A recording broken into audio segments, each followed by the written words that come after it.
Hello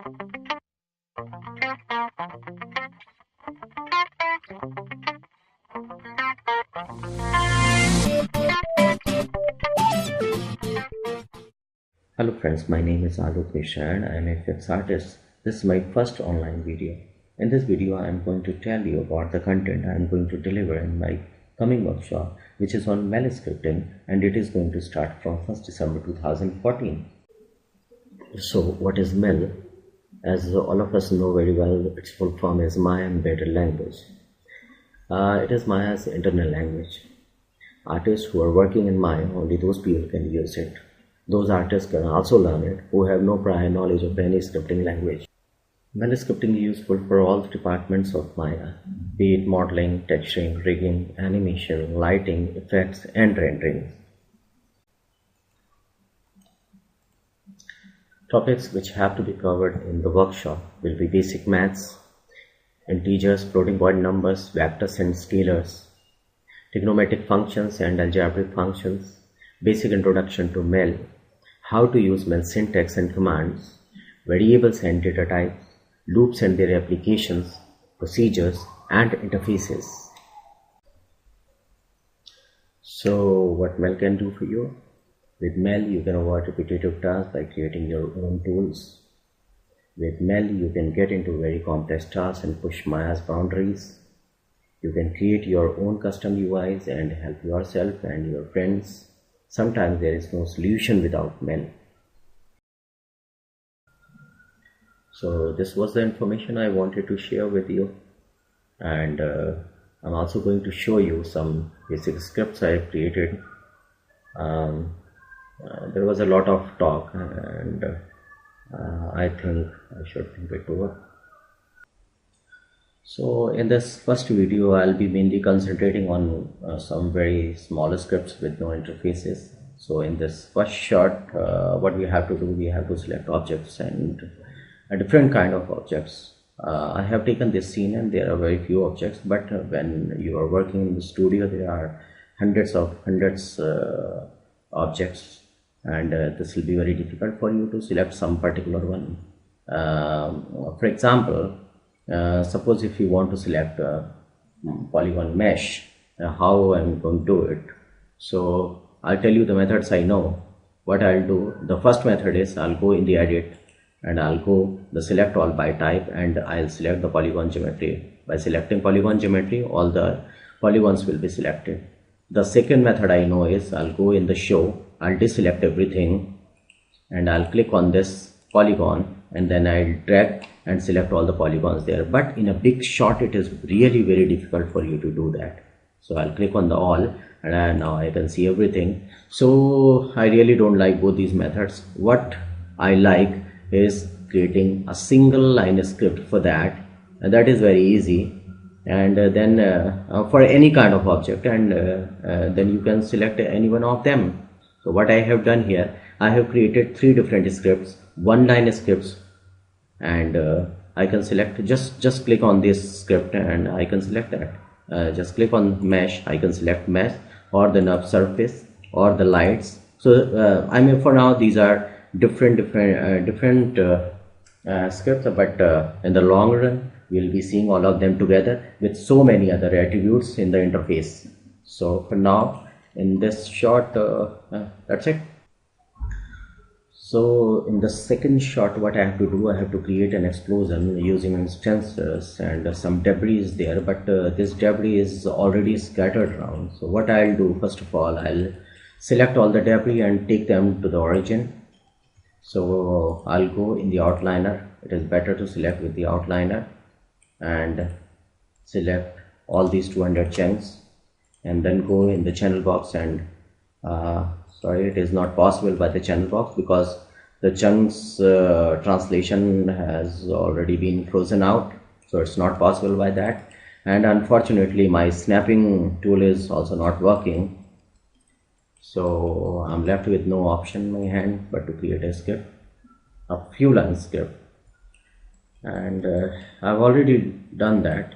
So what I'll do is select all the debris and click on this script, take chunks to origin, and it's done.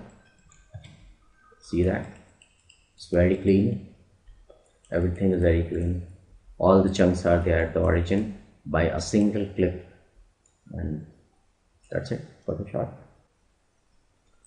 So in this particular shot I have created some buildings, and this thing came from one of my student when he was working on some project, and he created some around 200, more than 200 buildings, and he wanted to scale them along their y-axis, and for that he wanted their respective pivot points at their bottoms. So he came to me because there was a problem. Okay, these all the pivot points at their centers, and now I have to take them in their respective bottoms. So what I did, I again created a small script and selected all the buildings together, and then click on this pivot script, and now the pivot points are there at their respective bottoms. So again, that's it for the shot.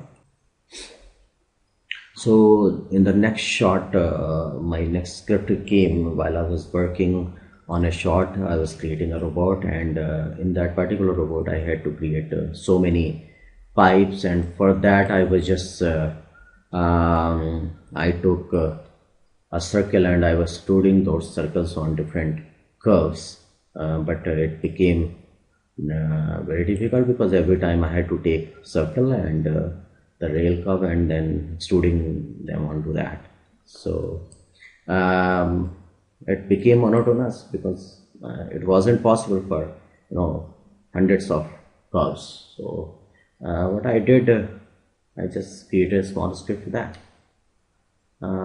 Let's take some other shot for that which I created. So that is extrude test. It is same kind of shot. It is not that much heavy. So what I have here, I have some curves here, and I have to create pipes on those curves, and I have a profile curve there which is a circle. So what I'll do, I'll just select all these curves and click on the script I have created. It's a small script. So click on extrude, and these pipes are done. Not a big thing. You have to work once and that's all. It's been saved with you, and you can use that anytime. You can make changes anytime according to your need. So this is the last shot I want to share, and in this particular scene, this is my favorite part actually. In this particular scene, this for FX artists, and in this shot I have created some particles which are coming from a curve. Here you can see they're coming from this curve, and I have added some gravity and some turbulence to the particles to give them some kind of motion. So what I want in these in the shot, instead of these points, I want some sprites with different rotation and different scaling. So if you want to do that, what you will do, you will add some attributes here, and then you will write some expressions for that, and it will take around 15 minutes to half an hour of yours. So if I want to save that time, I will create some script for that once, and then I'll be using that whenever I need it, and I can also change that because I know it. So I have already created the script for that, and I will select the particles and click on that.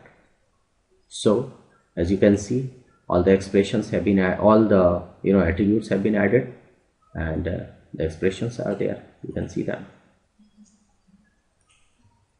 So just click and play, and you can see that.